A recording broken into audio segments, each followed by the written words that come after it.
ఏడుపు ప్రాక్టీస్ చేస్తున్నాను. ఇన్ని కష్టాలు పడేది మనం కలిసి సుఖంగా ఉండడం కోసమే కదండి. మంజు, నిజంగానే చెప్తున్నావా లేకపోతే నా చేత బాగా వంట చేయించడానికి చెప్తున్నావా? అదేం మాట అండి, నిజంగానే అంటున్నాను. నేను ఆ రోజు కోసం ఎదురు చూస్తున్నాను. అప్పుడు నేను ఎవరికి భయపడకుండా నిన్నిలా దగ్గరకు తీసుకుని మంజు మంజు మాట్లాడవే మంజు. ఎంత ధైర్యం నీకు? కాలు జారితే మాత్రం నా మీద పడతావా? కాలు జారడం ఏమిటి? కావాలనే పట్టుకుంటేను చెంప పగల కొడతాను. నా చెంప పగల కొడతావా? అవును. ఒకసారి వెనక్కి తిరిగి చూడు, నీ పరిస్థితి ఏమిటో. నా పరిస్థితికే సారీ మేడం, తప్పైపోయింది. జీవితంలో మొదటిసారి కాలు జారి మీ మీదే పడ్డాను. చెప్పిన సారీ చాలు గాని బుద్ధిగా పంచే. అలాగే.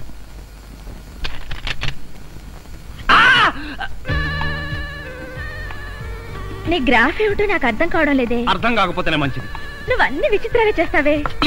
ఈ మధ్య చేయడం మానేశానండి. కాలు జారి అక్కయ్య మీద పడ్డావా? ఆ పడేదేదో అలాంటి పెళ్లి కాని పిల్ల మీద పడొచ్చుగా. అదేంటి పెళ్లిని వాడి మీద పట్టాం అసహ్యంగా? మీరు భలేవారండి. మీద పడే ముందు మీకు పెళ్ళయిందా అవలేదా అని అడుగుతామా? కాలు జారుతుంది, పడిపోతాం అంతే. నేను నిన్ను స్టడీ చేస్తూనే ఉన్నాను.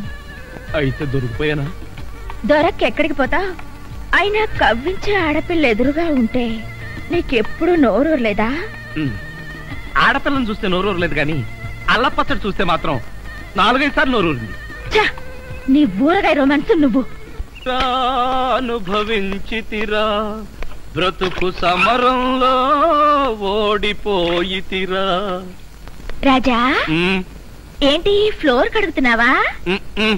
ఫ్లోర్ అరగదీసి నేల గంధం తీస్తున్నాను, రాసుకుంటావా? పాపం, నువ్వు ఒక్కడిగా ఎంతసేపు కష్టపడతావు? నేను చెయ్యనా? చెయ్యొద్దు గాని కడిగిన చోట కాలు వేయొద్దు, మళ్ళీ కడగలేక చావాలి. నువ్వెప్పుడు అంతేలే గాని తప్పుకో. ప్రియా, నేను చేసేదే పాత చెప్పులకు సేలలు కొట్టే పని. దాంట్లో కూడా నీ కాంపిటీషనా? నా బతుకు చెడగొట్టద్దమ్మా. నువ్వు చేస్తే ఒకటి, నేను చేస్తే ఒకటా? నిన్ను మొదటిసారి చూసినప్పుడు ఏమో అనుకున్నాను, కానీ నీ గురించి తెలిసాక నా అభిమానం పెంచుకున్నాను. కళ్ళు తెరిచినా మూసినా నీ ఆలోచనలే. ఏమిటి ఆలోచన? చెప్పు ప్రియా. నువ్వెంత చిలిపివాడివో నేను అర్థం చేసుకున్నాను. నిజమా? నిన్ను చూడకుండా నాకు నిద్ర రాదు, ఆకలి కాదు, ఏదో తెలియని ఆరాటం. నాకు తెలుసు ప్రియా, ఇన్నాళ్లకు నా మీద నీకు దయ కలిగింది. Thank you. నువ్వా? ఎంతసేపు ఎవరనుకున్నావు? ఎవరనుకున్నానో నీకు తెలీదా? తెలుసుకున్నాను. నా మీద ఎంత అభిమానాన్ని గుండెల్లో దాచుకున్నావో. తమలపాకుల్లాంటి నీ చేతుల్ని ఒక్కసారి. బాబా, తప్పు. ఈ బావలింకేంట్రా బాబు? ఏంటి రాజా బట్టలు సర్దుకుంటున్నావు? లాండ్రీకి వేద్దామని. మరి పెట్టేందుకు? సొట్టలు తీద్దామని. నాకు తెలుసులే, నువ్వు ఇల్లు విడిచి వెళ్ళిపోతున్నావు కదూ? అవును. ఈ అవమానాలు భరిస్తూ ఇక్కడ ఎందుకు ఉండాలి? నా కోసం. నీకోసమా? అవును. ఎప్పటి నుంచో నా మనసులో దాచుకున్న మాట ఇప్పుడు చెప్తున్నాను. I love you. నిజమా? నిజంగా. I love you so much. ఏం చూసి నన్ను ప్రేమిస్తున్నావు? నీ అమాయకత్వం చూసి, నీ మంచితనం చూసి. ఇలాంటి మాటలు వినే ఒకసారి తంతే వంటింట్లో పడ్డాను, ఇప్పటికి లేవలేదు. ఒకసారి పడ్డావా? అంటే ఇప్పుడు నువ్వు నన్ను ప్రేమిస్తున్నావు. తమాషాకేదో బానే ఉంది, కానీ మీ నాన్న మన పెళ్లికి ఒప్పుకుంటాడా? అది కొంచెం ప్రాబ్లమే కదా. అంటే నేను మళ్ళీ వంటింట్లో పడ్డట్టే. నాయనో, ఈ వంట నేను ఈ జన్మలో చేయలేను. అబ్బబ్బా, అదేం లేదులే. మరి మా నాన్నని ఎలా ఒప్పించాలంట? దీనికి మార్గం ఒక్కటే ఉంది. మీ అక్కయ్య దగ్గరికి వెళ్ళి నేను ఆయన్ని ప్రేమిస్తున్నాను, ఆయన లేకపోతే చచ్చిపోతానని చెప్పి వెంటనే ఫేస్ లో ఫీలింగ్స్ చూడు.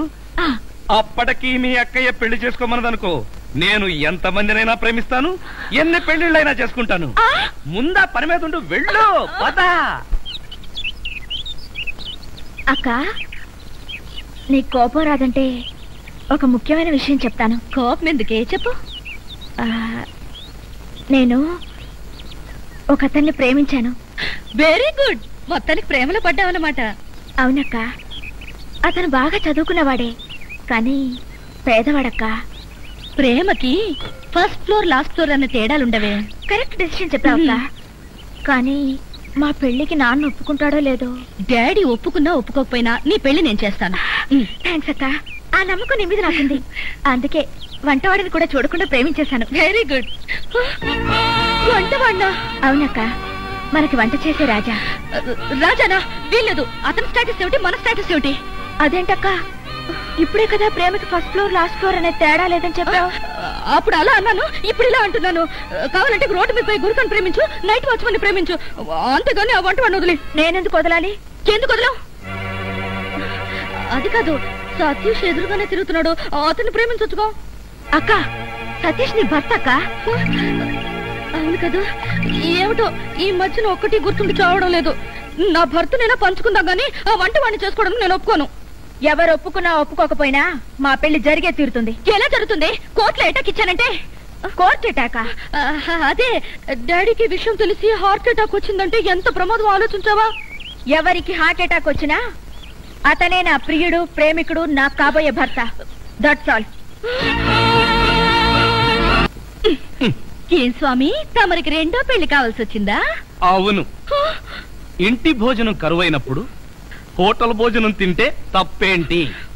అంటే నిజంగానే మా చెల్లెల్ని ప్రేమిస్తున్నారా? ఎస్. నీ చెల్లెలతో ప్రేమ ఎలా వర్కౌట్ చేయాలా అని ఆలోచించి తెగ నలిగిపోతున్నాను. మీరు నలిగిపోవడం కాదు, పిచ్చి పిచ్చి వేషాలు వేస్తారంటే నేను నలగొడతాను. ఎందుకు నలగొట్టాలి? పెళ్ళయి నెల రోజు అయింది కదా, ఒక్క రోజైనా నాతో ఫ్రీగా మాట్లాడావా? ఒక్క రోజైనా నా తల నీ ఒళ్ళో పెట్టుకుని ప్రేమగా ఒక డ్యూయట్ పాడావా? అందుకని నాకు ద్రోహం చేస్తారా? నీకు ద్రోహం చేస్తానా? చచ్చా, నీ చెల్లెలకి న్యాయం చేస్తాను. అబ్బా, నా మొగుడు ఎంత ధర్మరాజు అండి బాబు. నా చెల్లెలికే న్యాయం చేయాలని ఎందుకు అనిపించిందో? Very simple. తాళి కట్టిన వాణ్ణి మొగుణ్ణని చెప్పుకోవడానికి భయపడి వంటింట్లోకి తోసేసావు నువ్వు. కానీ ప్రియ, దాని స్పీడే వేరు. నేను తనని ప్రేమిస్తున్నానో లేదో కూడా తెలుసుకోకుండా ఈ ఇంట్లో నాకు లవర్నని చెప్పి గ్లామర్ ని, స్టేటస్ ని పెంచింది. అంటే నా మీద మీకు ప్రేమ లేదా? గత కాలంలో ఉండేది. ఇక ఇప్పుడు ఆ మాటలంతా ఎందుకు? నేను అర్జెంటుగా వంట చేసుకుని వెళ్ళాలి. ఎక్కడికి? నీ చెల్లెలు మల్లెపూలు తీసుకుని రమ్మని. ఎందుకు? ఇంతకాలం కొంచెం హోప్ ఉండేది నీ మీద, ఇవాళతో అది కూడా పోయింది. ఫస్ట్ ఛానల్ నమ్ముకుంటే పేడ, పెడకలు, పందుల పెంపకమే చూపిస్తారు. సెకండ్ ఛానల్ అయితే వెరైటీ ప్రోగ్రామ్స్ చూడొచ్చు. Don't disturb me.